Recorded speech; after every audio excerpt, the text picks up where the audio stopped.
दिल्ली विधानसभा के पटल पर प्रस्तुत की गई। इस रिपोर्ट में 8 चैप्टर हैं।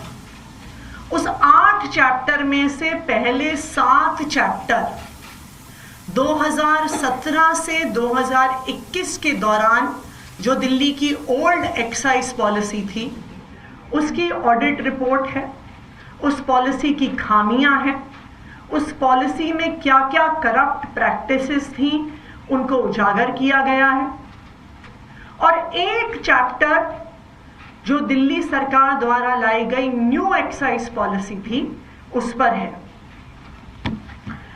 सबसे पहले मैं ये कहना चाहूंगी कि दिल्ली सरकार ने, आम आदमी पार्टी की सरकार ने लगातार बार बार ओल्ड एक्साइज पॉलिसी में हो रहे भ्रष्टाचार को दिल्ली वालों के सामने रखा। आम आदमी पार्टी की दिल्ली सरकार ने बार बार उजागर किया कि किस तरह से ओल्ड एक्साइज पॉलिसी में ब्लैक मार्केटिंग हो रही थी, कि किस तरह से ओल्ड एक्साइज पॉलिसी में शराब के दाम को इन्फ्लेट किया जाता था, किस तरह से लिकर मैन्युफैक्चरर्स ज्यादा मुनाफा कमाते थे गलत दाम बताकर। आम आदमी पार्टी की सरकार ने बार बार बताया कि किस तरह से ओल्ड एक्साइज पॉलिसी में हो रहे भ्रष्टाचार की वजह से, ब्रांड पुशिंग की वजह से लगातार हरियाणा से, यूपी से स्मगल होके शराब दिल्ली में आती रही। और आज आम आदमी पार्टी सरकार की इस बात पर सीएजी की इस रिपोर्ट ने मोहर लगा दी है कि ओल्ड एक्साइज पॉलिसी जो 2017 से 2021 तक चली उसमें हर प्रकार का भ्रष्टाचार हुआ। क्या कहती है ये सीएजी रिपोर्ट? ये सीएजी रिपोर्ट बताती है कि भ्रष्टाचार 2 तरीके से हो रहा था, कि कितनी शराब बेची जा रही थी उसमें भ्रष्टाचार था, क्योंकि जो पैसा सरकार के पास आता था वो हर बोतल के हिसाब से आता था। तो जो, और ये सब जानते हैं कि जो शराब बेचने वाले थे वो किस पार्टी से जुड़े हुए थे, किस पार्टी के लोग थे जिन्हें शराब के ठेके मिले हुए थे, किस पार्टी के लोग थे जिनको शराब बनाने के ठेके मिले हुए थे। वो क्या करते थे? बॉटल बाय बॉटल जब एक्साइज कैलकुलेट होता था तो वो फर्जीवाड़ा करते थे ये दिखाने में कि कितनी बोतलें बेची गईं। अगर आप इस सीएजी रिपोर्ट के चैप्टर 5 पेज 44 पे देखिएगा तो ये बताते हैं कि 28% से ज्यादा भ्रष्टाचार ये शराब के ठेकेदार कर रहे थे। कितनी शराब बेची जा रही थी उससे 28% कम की रिपोर्टिंग हो रही थी और इन दलालों की जेब में पैसा जा रहा था। दूसरी बात, ये रिपोर्ट साफ साफ बताती है कि शराब की ब्लैक मार्केटिंग हो रही थी। सब जानते हैं कि किस पार्टी के लोगों के पास इन शराब के ठेके थे। आप इस सीएजी रिपोर्ट की पेज 59 पे देखिए तो सीएजी रिपोर्ट बार बार कह रही है कि जिनके पास शराब के ठेके थे वहां से स्मगलिंग हो रही थी, वहां से ब्लैक मार्केटिंग हो रही थी और दिल्ली सरकार को रेवेन्यू लॉस हो रहा था। ना सिर्फ इतना, जो बार बार ये मुद्दा उठाया जा रहा था कि मात्र 5% प्रॉफिट था,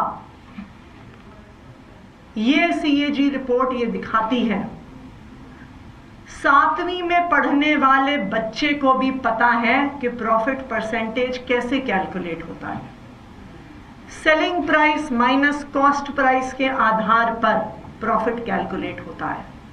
लेकिन इन शराब के ठेकेदारों ने गलत तरीके से कॉस्ट प्राइस को कैलकुलेट किया और 5% के नाम पर करोड़ों रुपए का मुनाफा कमाया। चैप्टर 6 पेज 58 ये सीएजी रिपोर्ट दिखा रही है कि किस तरह से गलत दाम दिखा कर देश भर से ज्यादा कॉस्ट प्राइस दिखाकर शराब के ठेकेदारों ने गलत तरीके से मुनाफा कमाया। ये सीएजी रिपोर्ट उसी बात को दोहरा रही है जो आम आदमी पार्टी की सरकार ने बार बार कहा कि ओल्ड एक्साइज पॉलिसी से दिल्ली के सरकारी खजाने को, एक्सचेकर को लॉस हो रहा है। ना सिर्फ इतना, इस पॉलिसी की वजह से लगातार स्मगलिंग होके दारू, शराब दिल्ली में आ रही थी। कहां से आ रही थी? उत्तर प्रदेश से आ रही थी, हरियाणा से आ रही थी।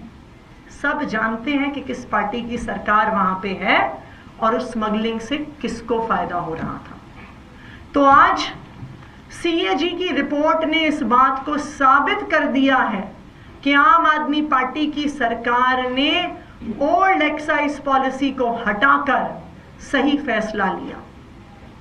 सीएजी रिपोर्ट बताती है कि जो नई एक्साइज पॉलिसी थी,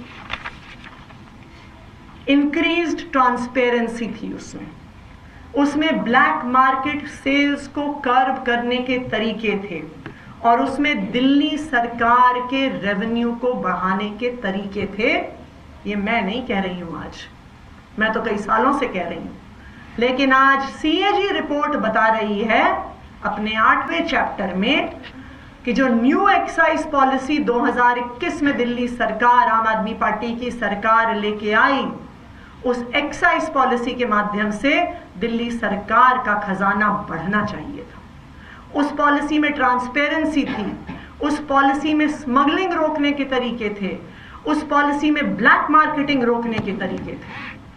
और जैसा हमने देखा, यही पॉलिसी पंजाब में इंप्लीमेंट हुई और जब पंजाब में 2022 में ये पॉलिसी इंप्लीमेंट हुई तो हम देख सकते हैं 2021-22 में पंजाब का एक्साइज रेवेन्यू 6,158 करोड़ था, जो नई एक्साइज पॉलिसी के आने से मात्र एक साल में बढ़कर 8,841 करोड़ पर पहुंच गया। और 2024-25 में अब फाइनेंशियल ईयर खत्म होने वाला है, प्रोजेक्टेड एक्साइज रेवेन्यू 10,146 करोड़ है। यानी 2021 से 2025 में इस न्यू एक्साइज पॉलिसी से, जो ट्रांसपेरेंट है, जो स्मगलिंग रोकती है, जो ब्लैक मार्केटिंग रोकती है, उसमें पंजाब में 65% इंक्रीज इन रेवेन्यू हुआ है। सीएजी रिपोर्ट ये भी बताती है कि अगर ये पॉलिसी दिल्ली में ठीक तरीके से इंप्लीमेंट होती तो दिल्ली की एक्साइज रेवेन्यू 4,108 करोड़ से बढ़कर 8,911 करोड़ तक पहुंच जाता, मात्र एक साल में। तो अब जो सवाल दिल्ली वालों के सामने है, अब जो सवाल देश के सामने है कि खराब पॉलिसी हटाकर एक अच्छी पॉलिसी लाई गई, एक ट्रांसपेरेंट पॉलिसी लाई गई, लेकिन उस पॉलिसी का ठीक से इंप्लीमेंटेशन नहीं हुआ तो वो 8,900 करोड़ तक सरकार का खजाना नहीं पहुंच पाया, 2,000 करोड़ कम रह गया। तो ये 2,000 करोड़ कम रहने के पीछे किसका हाथ है? किसने रोकी इस पॉलिसी की इंप्लीमेंटेशन? किसने ये 2,000 करोड़ का सरकारी खजाना बढ़ने से रोका? इस सीएजी रिपोर्ट के आधार पर उस पर इन्वेस्टिगेशन होना जरूरी है और मैं उम्मीद करती हूं कि उस पर इन्वेस्टिगेशन होगा, क्योंकि ये इंप्लीमेंटेशन रोकने के पीछे 3 लोग जिम्मेदार हैं। सबसे पहले भारतीय जनता पार्टी के लेफ्टिनेंट गवर्नर, सबसे पहले कसूरवार, जिन्होंने